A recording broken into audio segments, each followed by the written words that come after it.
One of the most fun things for adults to do at Disney is to travel the Epcot World Showcase. This has 11 different pavilions, each representing a different country. What you can do is you can go from country to country and try a drink and some food from that country's own cuisine. Alright, we made it in with only minor issues, but we're here and we're going to start at the first country, which is Mexico.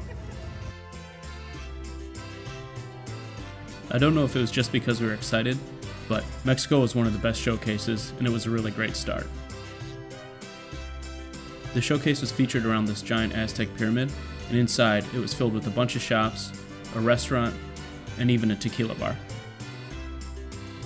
In each of the country showcases, you're going to find a lot of stuff to buy. Different trinkets, souvenirs, statues, all kind of based around that country's culture.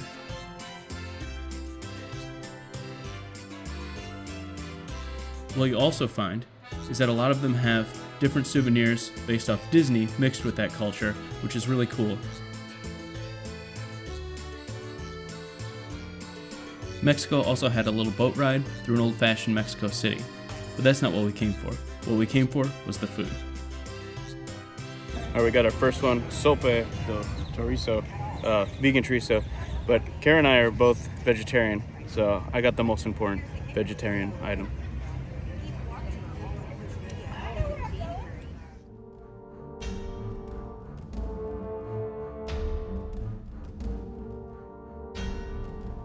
Norway was next on our list, and it was particularly popular because of the Frozen movies. In fact, because of the line, the Frozen ride was really the only thing we skipped during our time at Epcot.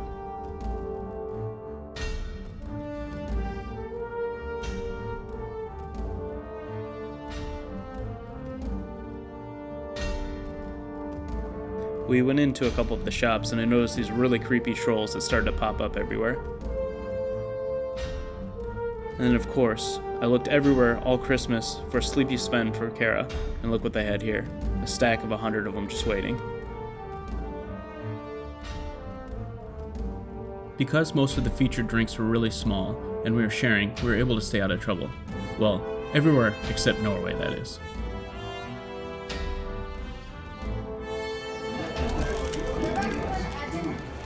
Let's try it.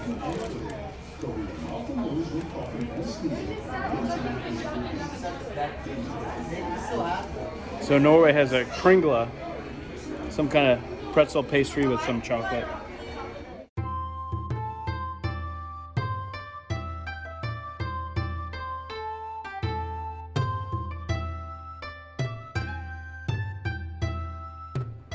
I've got to say, with all these showcases, China really stood out as being so beautiful.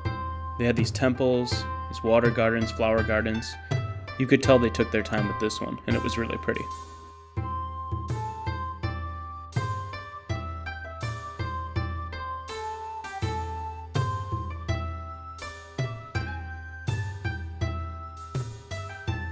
I will say though, while the displays were really cool, the shopping was a little underwhelming, and it kind of felt, I don't know, a little Chinatown to me.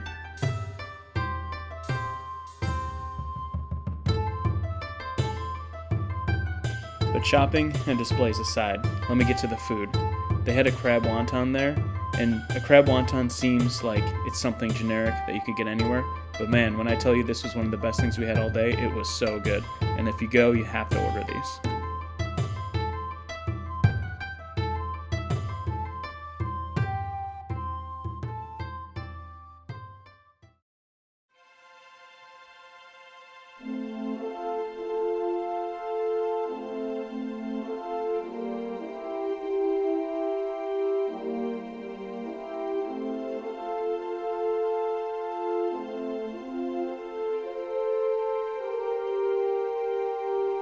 Alright. I know it's Germany, but it's Disney too. The German exhibit felt very Bavarian, and they had this train set that was awesome.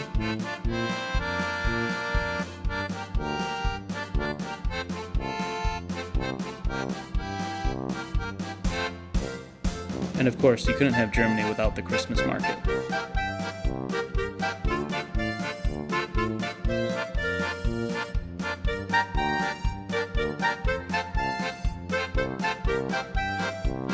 I actually thought Germany had some of the best souvenirs. They had a lot of cool t-shirts, mugs, and of course beer steins.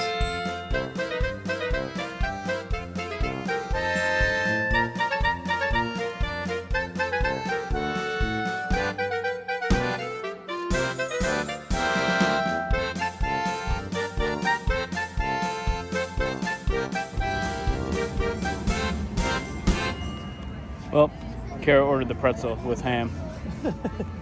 But I pulled it off.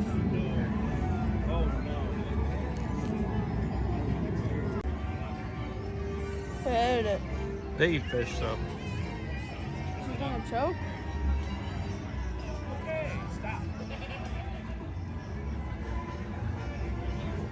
He got it. I was like, you already bought ham, don't kill her. Yeah.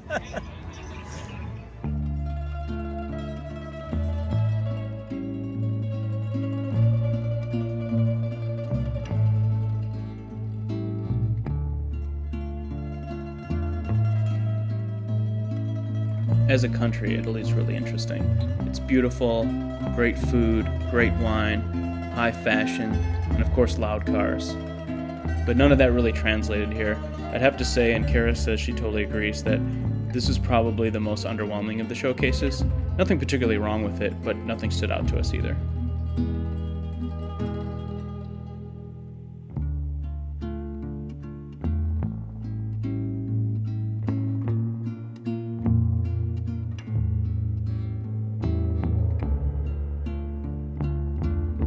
The beer was Peroni, which I really like, but the cannoli we had was nothing special.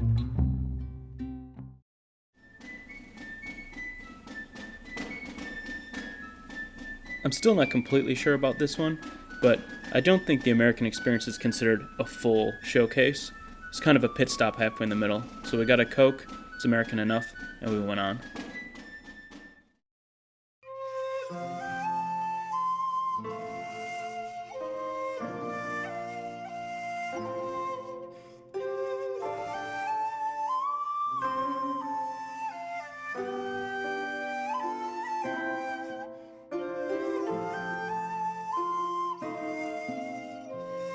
I love Japan. I mean, I really do. Out of any place I've traveled, it really is one of my favorites. Possibly my favorite. It's always hard to pick. And I think Disney did justice to what Japan is here. This is one of the best exhibits. It took what makes Japan so special and really showed it. And that's that Japan takes the old and it takes the new and it puts them together in a way that no one else can. Japan somehow takes the traditional and the untraditional and melds them together. It's silly, it's serious, it's loud, and it's quiet, and it influences the world. All while managing to stay true to who it really is, and the place that it really is. And of course, because of that, I couldn't resist.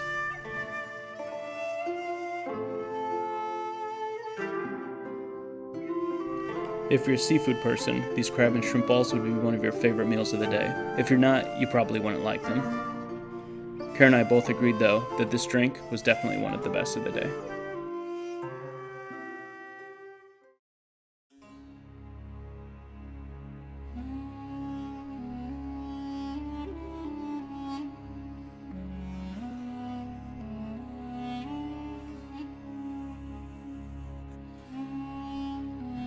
The Morocco exhibit did a really good job of making you feel like you were there.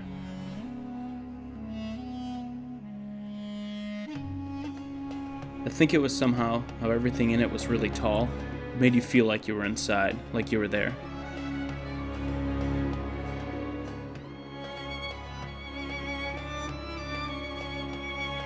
The only negative, really, and it's not the showcase's fault, but because of the way travel is right now, almost everything here was closed on the day that we went, so we really couldn't do much but walk around.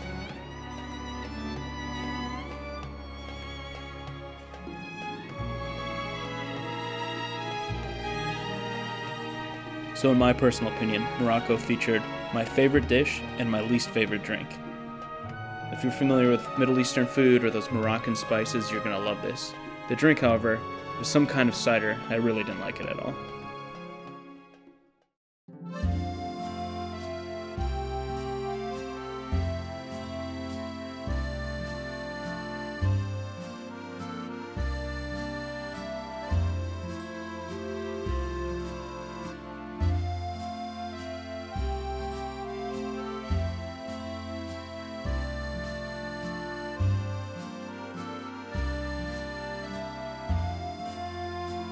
We all know how popular France and Paris are when it comes to travel, so you wouldn't be surprised to hear that this was by far the busiest of all the showcases.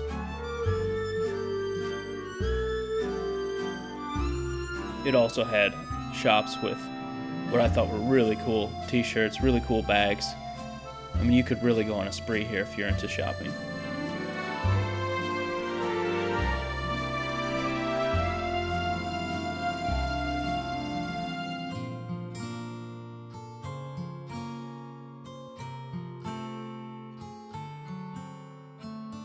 Kara actually picked France as her favorite for both food, with this macaroon on a stick, and for drinks, with this Grey Goose cranberry drink. And I have to agree with the drink, it was really out of this world.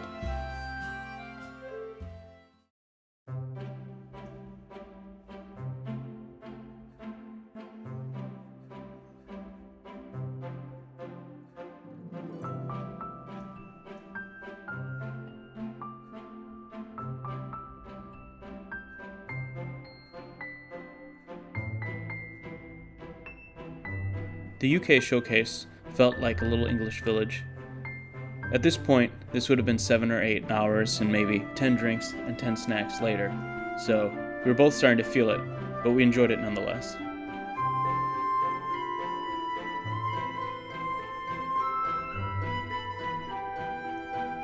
Now I know that Guinness is Irish, but if I'm going to be in a British pub, I'm getting myself a Guinness, and that's what I did.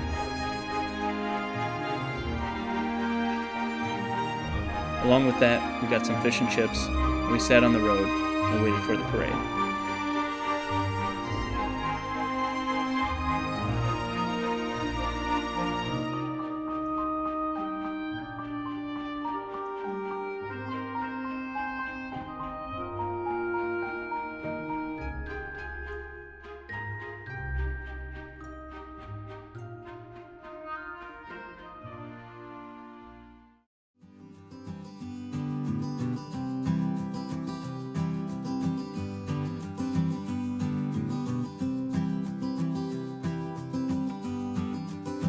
I grew up in the United States, but actually only about 30 minutes from the border with Canada, so I spent a lot of time in Canada, but always on the eastern side. It was more British Columbia than I was expecting, but it was pretty nice. It's kind of on the smaller side though.